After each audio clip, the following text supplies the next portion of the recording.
வணக்கம் உறவுகளே, நான் உங்கள் தமிழ் அகண்டமிழ் அமானுஷ்யம் சேனலுக்கு உங்களை வரவேற்கிறோம். இன்றைக்கு உறவுகளே 34வது எபிசோடாக என்ன திகில் சம்பவத்தை நாம் பார்க்க போகிறோம்னா, தோட்டத்திற்கு சென்ற வாலிபரை தூக்குப்போட்டு இறந்த பெண்ணின் ஆத்மா பின்தொடர்ந்து தனது காம ஆசையை தீர்த்து கொள்ள வாலிபரின் அத்தை உருவத்தில் பின்தொடர்ந்த திகில் சம்பவத்தை தாங்க இன்றைக்கு 34வது எபிசோடாக பார்க்க போகிறோம். இந்த சம்பவம் எப்பொழுதும் மாதிரி திகிலாகவும் நீங்கள் எதிர்பார்க்குற மாதிரி விறுவிறுப்பாகவும் இருக்குங்க. வீடியோவை கடைசி வரைக்கும் பாருங்கள். நாம் வீடியோவுக்கு போகிறதுக்கு முன்னாடி உறவுகள் அனைவருமே என்ன மன்னிக்கணும். ஏன் அப்படின்னு கேட்டிங்கன்னா, வீடியோ நீங்கள் டெய்லியும் ஒரு வீடியோ போட சொல்கிறீங்க. என்னால் அந்த மாதிரி செய்ய முடியல. ஏன்னு கேட்டிங்கன்னா, எனக்கு ஒர்க்கு கொஞ்சம் அதிகமாக இருக்கிற காரணத்தினால என்னால் டெய்லியும் அல்லது வாரத்தில் ஒரு வீடியோ கூட என்னால் போட முடியல. என்னுடைய ஒர்க்கு அந்த மாதிரி அதிகமாக இருக்கிறதுனால வீடியோ என்னால் போட முடியல. நானும் ஒரு வாரத்துக்குள்ளே ஒரு வீடியோ போடலான்ட்டு எவ்வளோ ட்ரை பண்ணிகிட்ருக்கேன். அதனால் இப்போ எனக்கு சப்போர்ட் பண்ணுற மாதிரியே எப்பொழுதுமே சப்போர்ட் பண்ணணும் உங்கள்கிட்ட நான் கேட்டுக்கிறேங்க. இந்த வீடியோ கொஞ்சம் லென்த்தாக இருக்கிற காரணத்தினால 2 பகுதியாக பிரித்து தாங்க இந்த வீடியோவை அப்லோடு பண்ண போகிறேன். மறக்காமல் நீங்கள் எனக்கு சப்போர்ட் பண்ணணும். நன்றி. வாங்க வீடியோக்குள்ளே போகலாம். நம்முடைய சேனலை இன்னும் சப்ஸ்கிரைப் பண்ணலைன்னா சப்ஸ்கிரைப் பண்ணிக்கோங்க. பெல் பட்டனை அழுத்தி ஆல் கொடுங்க. அப்போ தான் நான் போடக்கூடிய வீடியோ நோட்டிஃபிகேஷனாக உங்களுக்கு வரும்.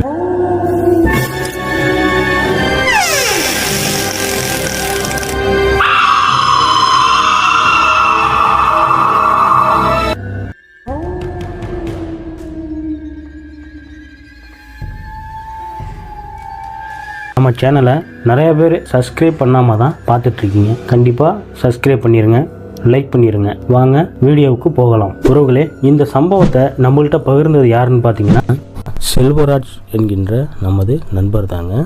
இந்த சம்பவம் யாருக்கு நடக்குதுன்னு கேட்டிங்கன்னா, செல்வராஜுக்கா? ஆமாங்க, செல்வராஜுக்கு தாங்க.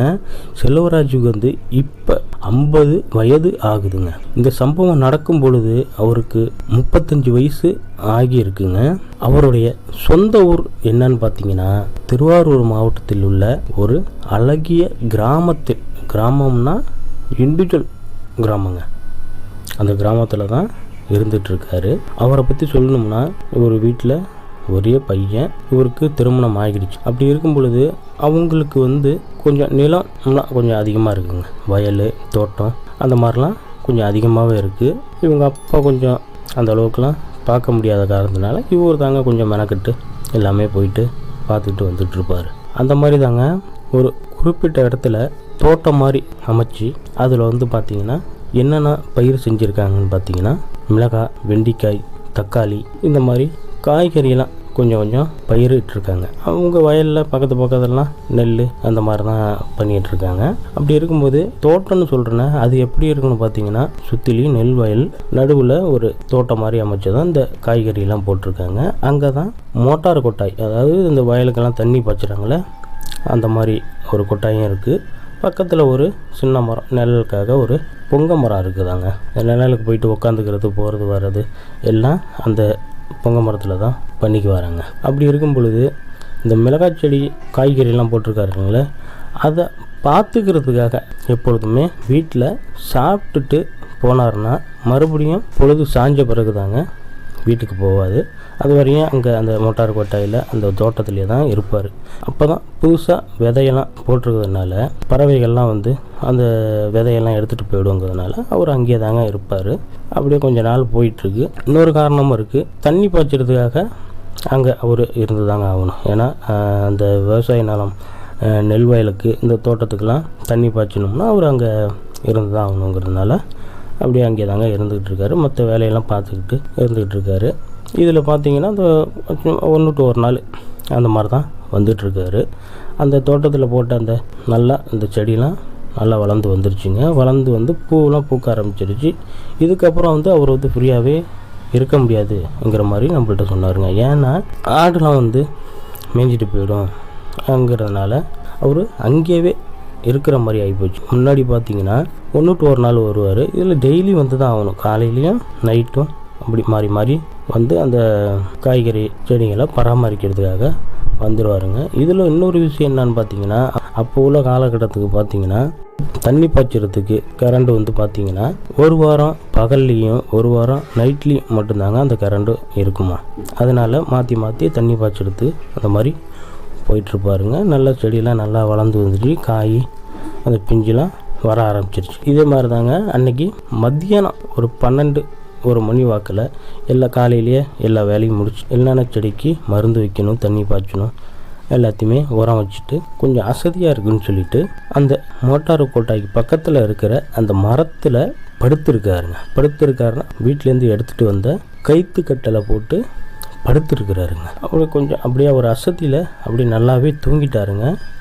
அவருக்கு வந்து பார்த்திங்கன்னா நல்லா தூங்கிட்டு இருக்கும் பொழுது அவருக்கு வந்து ஒரு பயங்கரமான கனவு வந்திருக்குங்க.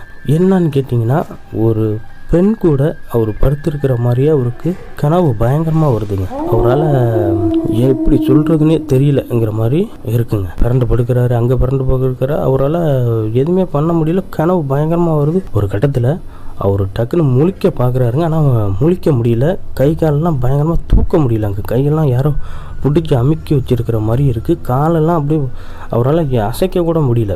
அந்த மாதிரி யாரோ பிடிச்சி அமுக்கி வச்சுருக்கிற மாதிரி இருக்குது. அவரால் கண்ணே திறக்க முடியல. அந்த மாதிரி இருக்குது. ஆனால் அந்த லைட்டாக கண்ணை திறந்து அப்படியே பார்க்கும் பொழுது மேலே யாரோ இருக்கிற மாதிரியே அவருக்கு ஃபீல் ஆகுதுங்க. இது என்னடா அது இப்படி யாரோ என்னடா கைகாலெலாம் அசைக்க முடியலன்ட்டு அவர் தனக்குள்ளேயே பேசிக்கிட்டு கைகாலெலாம் அசைக்க முடியலையே, காலெலாம் அசைக்க முடியலன்னு சொல்லிட்டு ரொம்ப கிட்டத்தட்ட ஒரு 1/2 மணி நேரம் இந்த மாதிரியே போராடி இருக்காருங்க பயங்கரமாக. அதுக்கப்புறம் ஒரு கட்டத்தில் நல்லா மல்லு கட்டி டக்குன்னு ஏந்திரிச்சு கை காலெலாம் ஃப்ரீ ஆகிடுச்சுங்க. கண்ணு நல்லா முழிச்சு பார்க்குறாரு. வெயில் நல்லா பயங்கரமாக சுற்றிலையும் அடிக்கிறதுனால கண்ணு பூத்து போன மாதிரி ஒரு மாதிரி ஏந்திரிச்சு அப்படியே கண்ணை சுமிட்டிக்கிட்டே உட்காந்துருக்கிறாருங்க. இவரும் நல்லா கண்ணெல்லாம் கசக்கிட்டு என்னடா இந்த மாதிரிலாம் கனவு வந்துக்கிட்டு இருக்கு போதேன்னு சொல்லிட்டு அப்படியே நல்லா முழிச்சிட்டு கை காலெலாம் ஃப்ரீ பண்ணிவிட்டு கொஞ்சம் திரும்பி பார்க்குறாருங்க.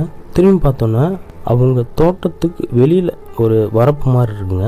அந்த வரப்பில் ஒரு பெண்மணி போயிட்டு இவர் டக்குன்னு திரும்பி பார்த்தோன்னா சரியாக புரியல. யாரா இந்த மத்தியான டைமில் இப்போ இங்கே போகிறதுன்னு சொல்லிட்டு கண்ணெல்லாம் நல்லா கசக்கி பார்க்குறாருங்க. அந்த பெண்மணி யாருன்னு பார்த்தீங்கன்னா அவர் உறவுக்கார பெண்மணிங்க. உறவுக்கார பெண்மணினா செல்வராஜுக்கு வந்து என்ன வேணும்னு பார்த்தீங்கன்னா அத்தை மரம் வேணுமாங்க. என்னடா இந்த அத்தை இந்த பக்கம் போதே, அதுவும் இந்த மத்தியான டைமில் இங்கே எங்கடா போகுதுங்கிற மாதிரி அவர் மனசில் நினச்சிக்கிட்டு அத்தை அத்தை அப்படின்னு உட்காந்துக்கிட்டே கூப்பிட்றாருங்க. அதை காதில் வாங்கவே இல்லை. விறுவிறுவிறுவிறுட்டு நடந்து போயிட்டே இருக்குங்க. என்னடா அது இந்த அத்தை ஏன் இந்த பக்கம் வருது, நம்ம கூப்பிட்டாலும் காதில் வாங்காமல் போயிட்டுருக்கேன்னு சொல்லிட்டு இவரும் பின்னாடியே நடக்க ஆரம்பிக்கிறாருங்க. கிட்டக்க போகவே முடியலங்க. பெண்ணுக்கிட்ட செல்வராஜால் கிட்ட போகவே முடியலங்க. இவரும் அத்தை அத்தைன்னு கூப்பிட்டுக்கிட்டே போகிறாருங்க. இவர் ஒரு அடி எடுத்து வச்சா அது 5 அடி எடுத்து வைக்கிற மாதிரி இவருக்கு தெரியுதுங்க.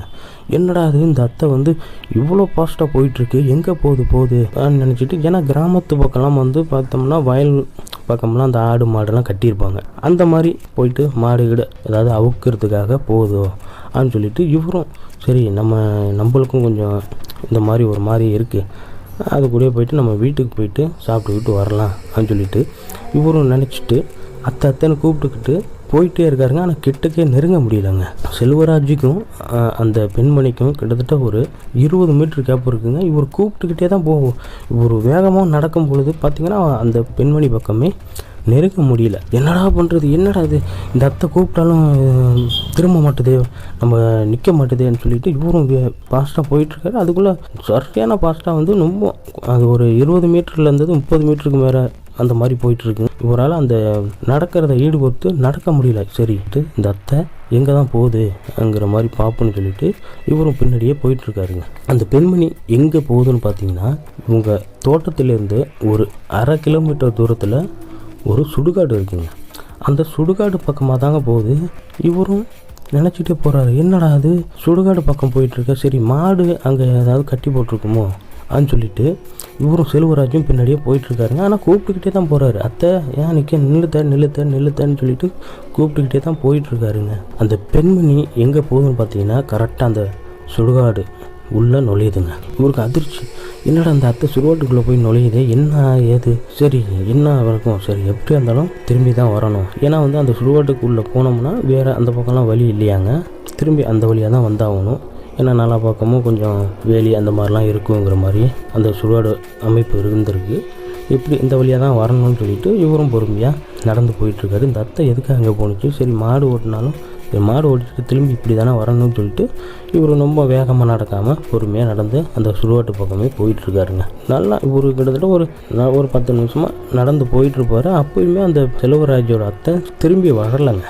என்னடா அது போன அத்தையை திரும்பி வரவே இல்லையான்னு சொல்லிட்டு இவரும் சுடுகாட்டை நெருங்கிட்டார். உள்ளே போகிறாருங்க. உள்ளே போய் பார்த்தா அங்கே யாருமே காணுங்க. இவருக்கு என்னடா அது நம்ம அத்தை இங்கே தானே வந்தது, எங்கே போயிருக்கோம்னு சொல்லிட்டு சுற்றி பார்க்குறாரு. வேறு எங்கேயாவது வழியையும் நம்மளுக்கு தெரியாமல் இந்த சுடுகாட்டில் வேறு வழியும் கிடையாது, எங்கே போயிருக்கோம் இப்படி அப்படின்னு சொல்லிட்டு இவர் யோசிச்சுக்கிட்டே திரும்பி ரிட்டன் வர்றாருங்க.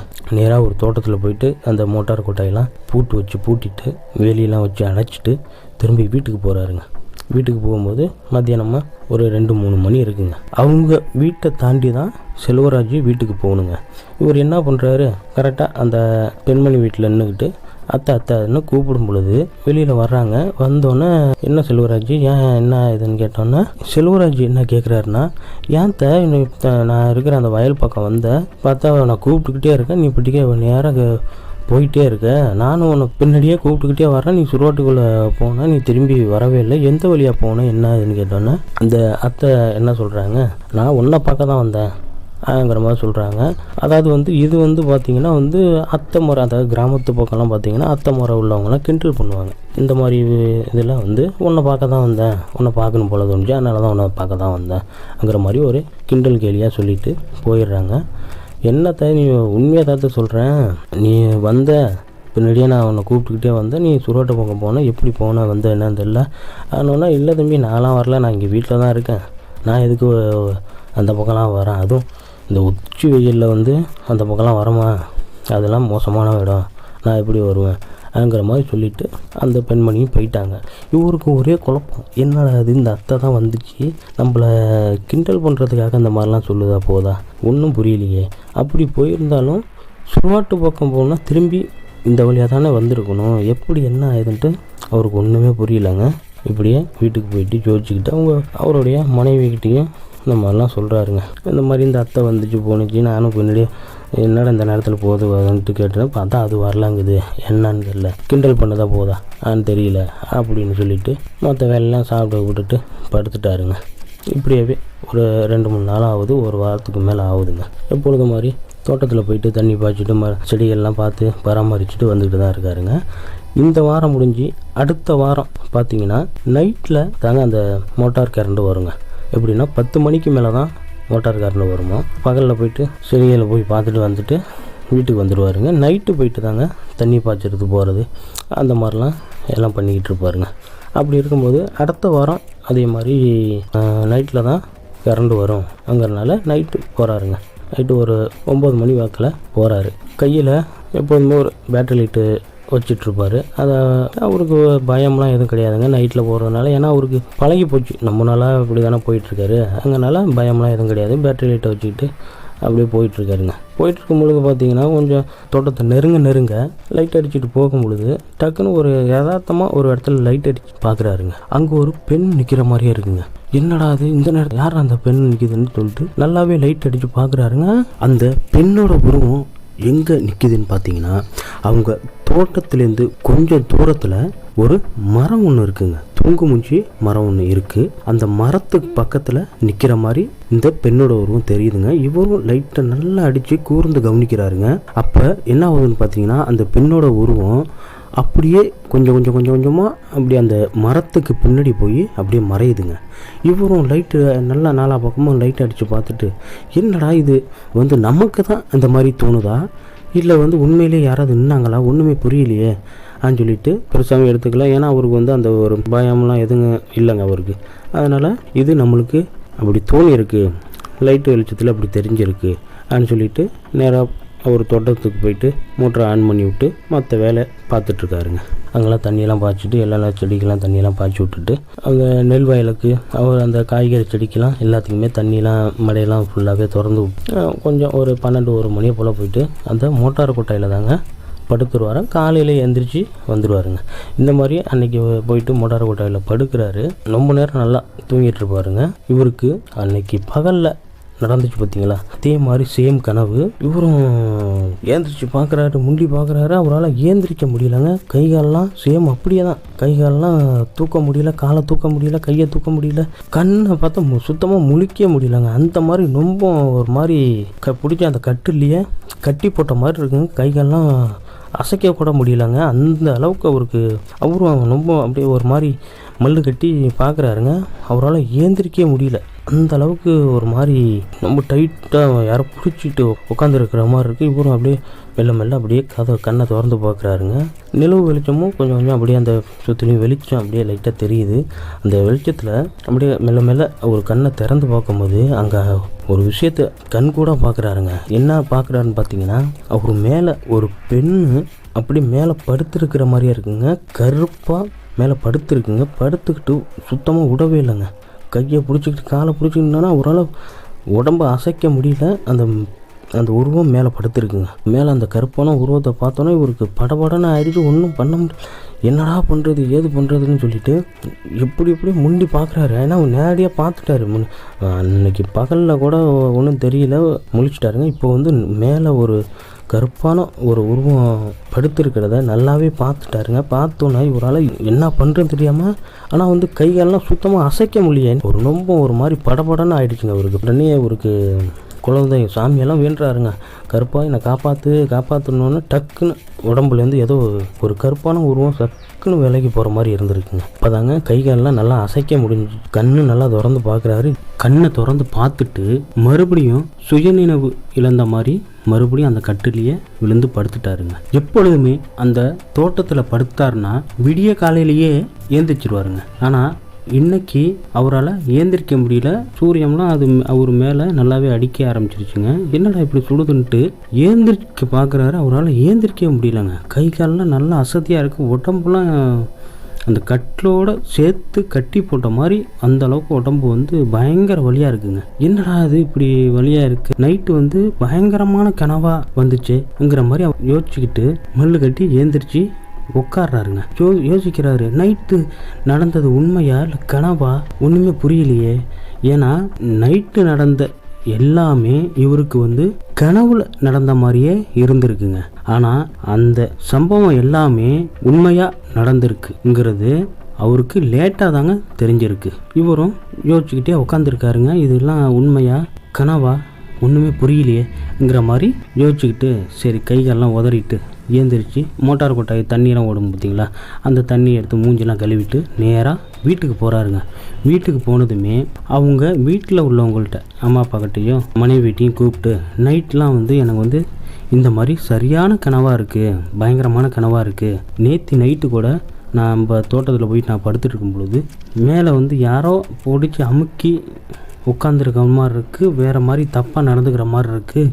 அதுக்கப்புறம் நம்ம குலதெய்வத்தை கூப்பிட்டோன்னே டக்குன்னு விலகி போன மாதிரி இருந்தது. அதுக்கப்புறம் என்ன நடந்ததுன்னு தெரியல. இது கனவாக நடந்துச்சா இல்லை உண்மையாக நடந்துச்சாங்கிறத எனக்கு சரியாகவே தெரியல அப்படின்னு சொன்னோன்னா அவங்க வீட்டில் உள்ளவங்களும் யார் அவங்க அம்மா அப்பாவும் இதெல்லாம் கேட்டுட்டு இல்லை இது ஒன்றும் இல்லை, நீ தனியாக போயிட்டு நம்ம தோட்டத்தில் போயிட்டு படுத்துருக்கல, அதனால் இப்படிலாம் உனக்கு தோணி இருக்கும், நீ போயிட்டு நம்ம சாமி அறையில் இருக்கிற கொஞ்சம் திருநீரை எடுத்து பூசிக்கிட்டு போய் மற்ற வேலையை பாருங்கிற மாதிரி அவங்க சொன்னதுமே சரி சொல்லிவிட்டு நல்லா குளிச்சுட்டு சாமியை கும்பிட்டுட்டு திருநெல்லி பூசிட்டு போய் சாப்பிட்டுட்டு படுத்துட்டாருங்க.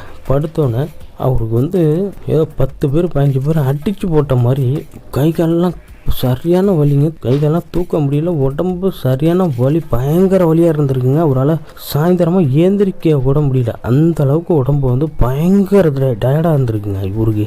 என்னடா அது இவ்வளோ நாள் நம்ம வயலுக்கு வந்திருக்கோம் இந்த மாதிரியெல்லாம் நம்மளுக்கு ஆனதில்லையே போனதில்லையேன்னு சொல்லிட்டு அவர் யோசிச்சுக்கிட்டே படுத்துருக்கிறாரு.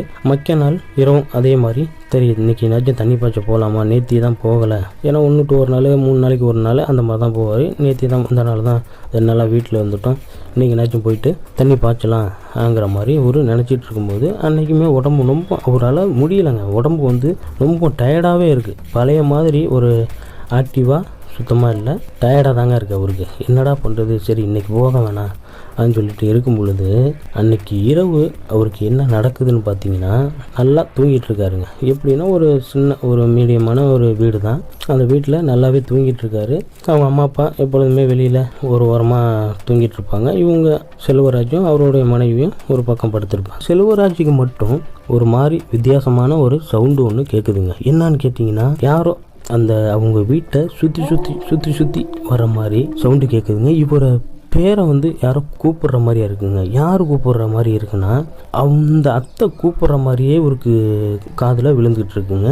இவரு நினச்சிட்டு இருக்காரு, என்னடா இந்த அத்தை இப்போ இந்த நேரத்தில் நம்மளை கூப்பிடுது, கதவுலாம் தட்டுற மாதிரியும் கேட்குதுங்க. ஏன்னா மற்றவங்களுக்கெல்லாம் அவங்க மனைவி பக்கத்தில் இருக்கிறாங்க, அம்மா அப்பாலாம் இருக்காங்க, அவங்களுக்கெல்லாம் அந்த சவுண்டு எதுவும் கேட்கலங்க. இவருக்கு மட்டும் அந்த கூப்பிடுற சவுண்டு, கதவு தட்டுற சவுண்டு கேட்குதுங்க. ஏன் எதுக்குடா இந்த அத்தை இந்த நேரத்தில் நம்மளை கூப்பிடுதுன்னு சொல்லிட்டு இவரும் கதவு திறந்துட்டு வெளியில போய் பார்க்குறாரு. அதுக்கப்புறம் என்ன நடந்தது என்பதை இந்த வீடியோவின் தொடர்ச்சியாக அடுத்த வீடியோவில் இதுக்கப்புறம் அவருக்கு என்ன நடந்தது என்பதை நாம பார்க்கலாங்க. இந்த சம்பவம் எப்படி இருந்துச்சுன்னு கமெண்ட் பாக்ஸில் பதிவிடுங்க. இந்த சம்பவம் உங்களுக்கு பிடிச்சிருந்துச்சுன்னா லைக் பண்ணுங்க, ஷேர் பண்ணுங்க, மறக்காம சப்ஸ்கிரைப் பண்ணிருங்க. இதுபோல இன்னொரு அமானுஷ்ய திகில் சம்பவத்தில் சந்திக்கும் வரை உங்களிடமிருந்து விடைபெறுவது நான் உங்கள் தமிழ். நன்றி உறவுகளே.